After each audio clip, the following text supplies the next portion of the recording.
На что тратят управляющие компании миллионы бюджетных рублей, которые выделяет фонд реформирования ЖКХ? Полномочный представитель президента в Дальневосточном федеральном округе распорядился провести проверку эффективности использования финансовых ресурсов, которые направляются на модернизацию и развитие этой сферы. За 3 года существования фонда реформирования ЖКХ управляющим компаниям города Хабаровска, а всего их 34, было выделено около 1 миллиарда 700 миллионов рублей. Большую часть, 1 400 миллионов, дал федеральный бюджет, еще 200 миллионов – краевой, и 85 миллионов заплатили сами собственники жилья. Если верить отчетам управляющих компаний, на эти деньги были отремонтированы 400 многоквартирных домов города, в их числе и дом номер 3 по Нагорной улице.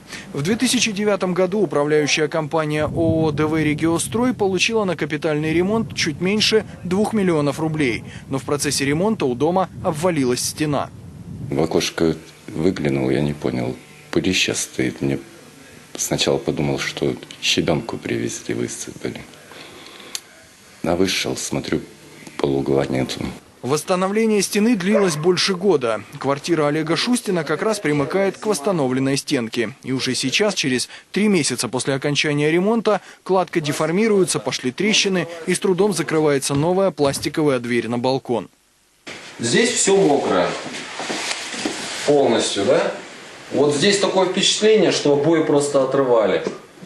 Ну, это первая зима. Здесь полностью угол отваливался. Вот здесь угла этого вообще не было. На капитальный ремонт дома по соседству тоже были выделены деньги из фонда реформирования ЖКХ. В стенах тоже трещины, только там их просто прикрыли металлическими панелями.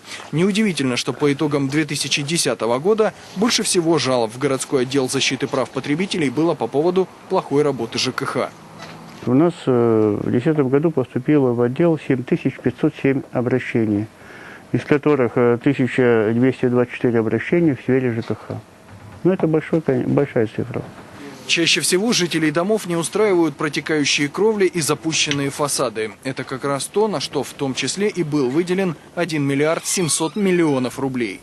Денис Давыдов, Наталья Смоленинова, Николай Пушкарев для программы «Новости».